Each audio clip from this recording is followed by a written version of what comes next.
하나님의 위로와 하나님의 축복이 여러분들 삶 속에 항상 차고 넘치기를 주님의 이름으로 축원합니다. 가끔 이제 신앙생활 하면서 믿음으로 산다는 게 뭘까 그런 생각을 좀 종종 해봅니다. 오늘 본문의 말씀을 통해서 믿음으로 사는 것의 또 다른 측면을 좀 살펴보기로 하겠습니다. 우선 하나님께서 예레미야에게요 3가지를 금지시킵니다. 3가지를 하지 말라는 거예요. 첫째는 뭐냐면 결혼하지 말라는 겁니다. 아내를 맞아들이지 마라. 그리고 자녀를 두지 마라. 이유가 뭘까요? 그들의 자녀, 그들의 가족들, 아버지와 어머니, 자녀들이 죽임을 당할 거라는 겁니다. 여기 4절에 보니까 그들은 독한 병으로 죽어서 아무도 슬퍼하지 않을 것이며 묻어주지 않아 지면의 분토와 같을 것이며 칼과 기근에 망하고 그 시체는 공중의 새와 땅의 짐승들의 밥이 되리라. 에레미야에게 하나님께서는 결혼하지 마라. 결국 이 땅이 망하게 되고 전쟁과 기근 그리고 칼 이런 것들로 인하여 결국 망하게 되는데 미래가 없다는 거지요. 이게 가정을 꾸미지 말라고 말씀합니다. 두 번째는 장례식장에 가지 말라는 거예요. 장례식장에 가서 슬퍼하지 마라. 통곡하지 마라. 그 가족들을 위해서 애국하지 마라. 이유가 뭡니까? 오히려 이 땅에 너무 많은 사람들이 죽었기 때문에 누구한테 가서 슬퍼하고 그리고 누구를 애통해야 하고 그럴 겨를이 없다는 겁니다. 그러니까 아예 찾아가지 마라. 그리고 세 번째는 잔치집에 가지 마라. 여기 8절에 보니까 너는 잔치집에 들어가서 그들과 함께 앉아 먹거나 마시지 마라. 만군의 여호와 이스라엘의 하나님께서 이와 같이 말씀하시니라. 보라, 기뻐하는 소리와 즐거워하는 소리와 신랑의 소리 신부의 소리를 내가 내 목전에 내 시대에 이곳에서 끊어지게 하리라. 이 전쟁의 소문 뿐만 아니라 이 위기의 때에 실은 가정을 새로 꾸민다고 하는 것, 초상집에 또 잔치집에 아마 이것을 우리 부모님 세대는 분명히 이해가 될 것 같아요. 6.25 전쟁 3년의 전쟁 동안에 그 상황이 어떠했던가 생각해보면 아마도 오늘 에레미야에게 금했던 3가지가 어떤 의미인지 아마 느껴질 것 같아요. 저도 생각해보면 그 전쟁통에 정말 가족들이 죽었는데도 울 겨를도 없는 거예요. 피난 가야 되고 어떻게 대충 그 시신이라도 묻어줄 수만 있어도 다행인 거예요. 그러니까 오늘 본문의 말씀이 그런 상황들입니다. 그런 상황이 지금 여기에 유다 백성들 가운데 가득 채워져 있는 거죠. 그러면 또 한 가지 하나님께서 에레미야에게 말씀하십니다. 여기 10절에 보니까 이렇게 말씀하셔요. 내가 이 모든 말로 백성에게 말할 때에 그들이 내게 묻기를 여호와께서 우리에게 이 모든 큰 재앙을 선포하심은 어찌됨이며 우리의 죄악은 무엇이며 우리가 우리 하나님 여호와께 범한 죄는 무엇이냐 하거든. 에레미야가 이제 3가지 하나님께서 그 마음으로 인하여 결혼도 하지 않고, 사실 지금 유다 상황에서 유다라고 하는 이 공동체 속에서 결혼하지 않는다고 하는 것은요 저주 가운데 있는 경우에 결혼 못하는 것은 있을 수 없는 것. 왜냐하면 하나님은 하나님의 축복이 가정을 통해서 자녀를 통해서 이렇게 이루어진다고 보는데 그런 것들이 전혀 가정을 이룰 수 없다고 한다면 어떤 면에서 세상의 어떤 이 유다 주변 사람들의 입장에서 보면 에레미야는 하나님 앞에 버림받은 자, 저주받은 자 그렇게 인정될 수 있는 상황이에요. 그럼에도 불구하고 하나님은 분명하게 그에게 가정을 이루지 마라. 또 잔치집, 또는 추상집에 가지 마라. 그러면서 그런 말씀을 주시면서 선포하는 것이 뭐냐면 유다에 대한 하나님의 진노요 하나님의 심판이거든요. 그러니까 유다 백성들이 묻는 거예요. 우리에게 무슨 죄가 있길래 무슨 악한 것이 있길래 하나님께서 그런 저주와 그런 심판을 우리에게 선포하느냐. 그러면 에레미야에게 하나님께서 이렇게 이야기하라고 말씀하십니다. 우선은 조상들의 죄예요. 11절에 보니까 너는 그들에게 대답하기를 여호와께서 말씀하시되 너희 조상들이 나를 버리고 다른 신들을 따라서 그들을 섬기며 그들에게 절하고 나를 버려 내 율법을 지키지 아니하였음이라. 그러면서 뭐라고 말씀하셔요? 12절에 보니까 같이 읽어보죠. 12절. 너희가 너희 조상들보다 더욱 악을 행하였도다. 보라, 너희가 각기 악한 마음에 완악함을 따라 행하고 나에게 순종하지 아니하였으므로. 더욱 악을 행하여. 그래서 결국 하나님의 진노가 그 백성들에게 내려질 겁니다. 그런데 지금 여기서 볼 수 있는 것 가운데 하나는 뭐냐면, 백성들은 지금 현실의 상황에 대해서 피부로 느끼지를 못해요. 무슨 뜻이냐면, 지금 악을 행하고 있고 불의를 행하고 있고, 그러다 보니까 그 결과로 하나님의 진노로 아마 북방에서 이민족이 쳐들어와서 이 땅을 전쟁으로, 이 땅에 있는 모든 백성들을 죽이거나 포로로 끌어가게 될 텐데, 그들이 즐겨하는 것, 그들이 지금 행하고 있는 것들이 뭐가 잘못됐냐 이런 거예요. 잘못된 게 뭐냐? 우리가 평소에 하는 대로 하는 거 아니냐? 왜 우리에게 하나님의 진노가 임하냐? 현실 분석이 안 되는 겁니다. 그러나 에레미야는 분명하게 하나님의 말씀을 선포하면서 그들이 잘못됐다는 거예요. 악하다는 거예요. 결국 그 악이 돌이킬 수 없는 하나님의 진노 가운데 들어가게 됐다는 것. 근데 에레미야와 유다 백성들 사이의 인식의 차이가 그렇게 너무나 극명한 거예요.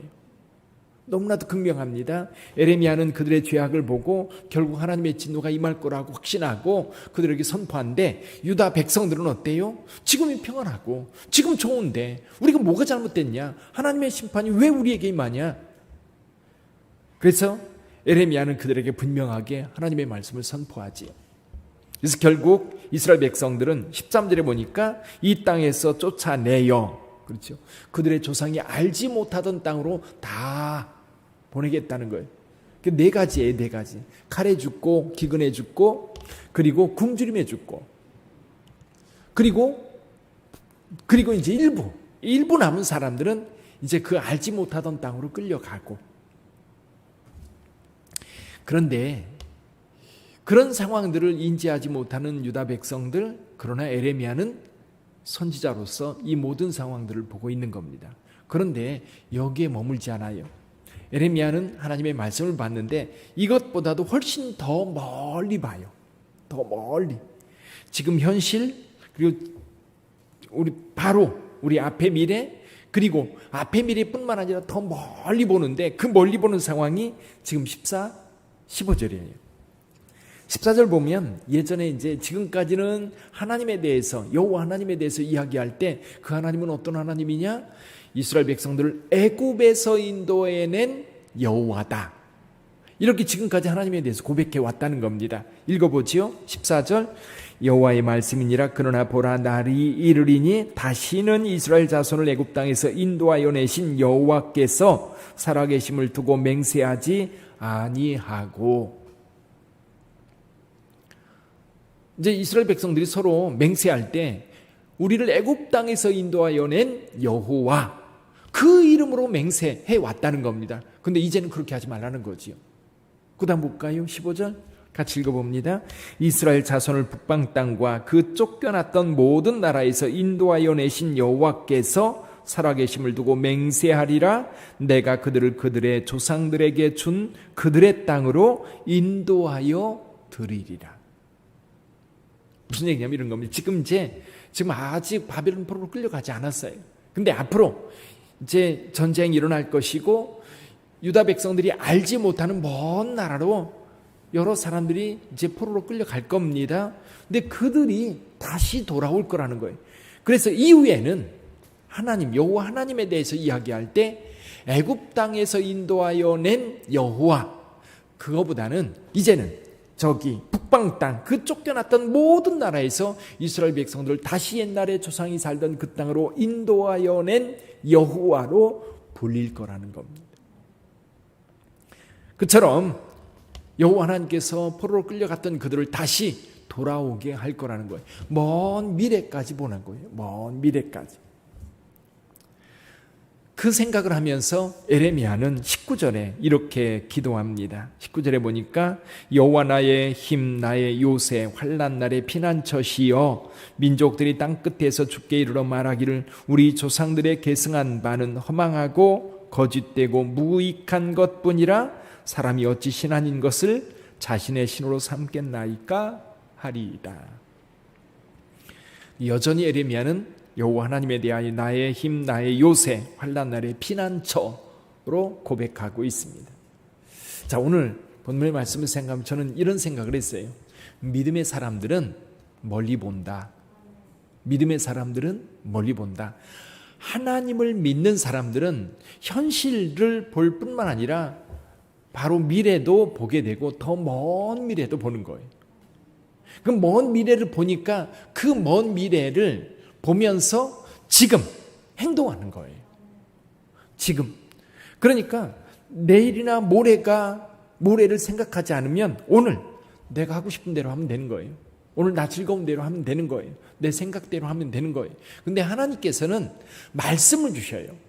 이게 선지자는 하나님의 말씀을 받은 자인데 이 하나님의 말씀은 오늘 현실을 보게 하고 미래를 보게 하고 더 먼 미래까지 보게 되는 거예요. 더 먼 미래까지. 그러니까 우리 믿음의 사람들은 죽음 이후를 생각하는 거예요. 개인적으로 볼 때에도 죽음 이후, 죽음에 대해 생각하고 죽음 이후에 천국과 지옥이 있다는 것을 우리가 알기 때문에 나는 천국 갈 건가 지옥 갈 건가 분명한 거예요. 분명해요. 난 천국 갈 겁니다. 그럼 어떻게 살아야 돼요? 지금 하나님의 말씀대로 선하게 살아야 돼요. 악하게 살면 안 돼요. 그리고 하나님의 뜻이 뭔지 분별해서 그 말씀대로 살아야 됩니다. 그러면 이것이 우리 개인에게만 적용될까? 에레미야는 민족의 미래를 받은 거예요. 개인적으로 멸망을 당하고 개인적으로 그 전쟁통에 죽임을 당하고 버려지고 근데 그것만이 아니라 하나님께서 이 민족을 위해서 또 다른 계획 일부는 먼 나라로 포로로 끌려가지만 거기서 다시 돌아오게 해서 하나님의 공동체가 새롭게 형성될 것에 대해서까지 말씀하고 계시는 거예요. 그러면 이 전쟁에 대한 어떤 느낌을 느끼는 사람은 그럴 거예요. 우리 다 죽었다. 우리 다 망했다. 그걸로 끝날 거예요. 그래도 그 사람들은 지금 상황에 대해서 조금 먼 미래, 내일 모레까지 보는 거지요. 그러나 그 먼 미래까지 볼 수 있는 것은 하나님의 사람만 볼 수 있다. 하나님의 말씀을 믿고 하나님의 말씀을 들을 줄 아는 사람들만 볼 수 있다. 오늘 그럼 저와 여러분들도 마찬가지입니다. 하나님께서 에레미야에게 결혼하지 마라, 잔치집에 가지 마라, 추상집에 가지 마라. 이거는 굉장히 위중한 상황을 지금 말씀해 주고 있습니다. 그래서 에레미야는 그걸 느끼고 있고 그걸 선포하고 있는 거예요. 그런데 하나님의 말씀이 선포되지만 유다 백성들은 그 말씀을 들으려 하지 않아요. 오히려 반문해요. 우리가 무슨 죄가 있길래 하나님께서 우리에게 진노하시냐? 뭐예요? 현실 인식이 안 되는 거예요. 지금 못 보는 거예요. 지금을 못 보면 미래도 안 보이는 거예요. 또 이것을 교회에도 생각해 봐요. 오늘 우리 교회 현실, 그럼 우리 교회가 앞으로 미래에 나갈, 앞으로 우리 교회가 어떻게 이 지역사회 속에서 역할을 할까? 더 먼 미래까지, 주님 오시는 그날까지 교회가 교회로서의 역할을 어떻게 감당할까?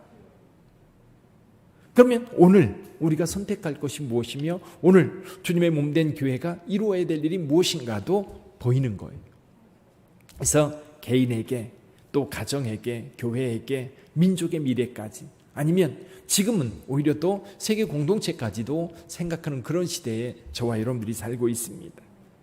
그래서 오늘 키워드는 그겁니다. 믿음의 사람들은 멀리 본다. 그래서 갈매기 조나단이라고 하는 소설이 있습니다. 높이 나는 갈매기가 뭐예요? 멀리 본다는 겁니다. 높이 나는 갈매기가 멀리 본다. 오늘 말씀을 보면서 하나님의 말씀을 받은 믿음의 사람들은 오늘을 바르게 볼 수 있어요. 오늘 바르게 보는 이유가 뭐냐면 미래를 보기 때문에 그래요. 멀리 보기 때문에 멀리 보는 그 보이는 것 때문에 오늘 어떻게 선택할지.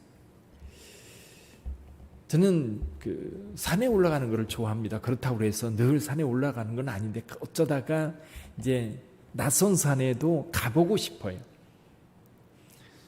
물론 그 산이 올라가 보지 못해서 올라가 보고 싶은 마음도 있지만 올라가서 보는 모습이 많이 달라요. 밑에서 올려다볼 때는 사실은 그 주변 지역이 잘 안 보여요. 그래서 여러분 낯선 데 가면요, 여행을 가거나 그러면 전망대 꼭 가보세요. 높은 데 꼭 올라가 보세요. 그러면 멀리 보여. 아, 여기가 이런 곳이구나. 여기가 이런 곳이구나. 예를 들면 이런 거지요. 예루살렘에 갔습니다. 예루살렘에도 이 감람산에 예루살렘을 조망할 수 있는 전망대가 있어요. 그 감람산 전망대에서 예루살렘을 보면 황금동을 비롯해서 그 한눈에 보여요. 근데 그런 전망대에 올라가지 않고 그 다니다 보면 아, 여기가 이런 곳이구나. 근데 사실 믿음의 사람은 뭐예요? 전체를 볼 수 있는 믿음의 눈이 있는 거예요. 그래서 오늘 저와 여러분들이 기도하면서 여러분의 미래도, 여러분의 자녀의 미래도, 우리 교회의 미래도, 우리 민족의 미래도 믿음의 사람들이 보고 믿음의 사람들이 그래서 이끄는 거예요. 그래서 오늘 저와 여러분들이 신앙 안에서, 믿음 안에서 우리 교회를, 그리고 여러분 자신을 멀리 볼 수 있는 저와 여러분들이 되기를 주님의 이름으로 축원합니다. 기도하겠습니다.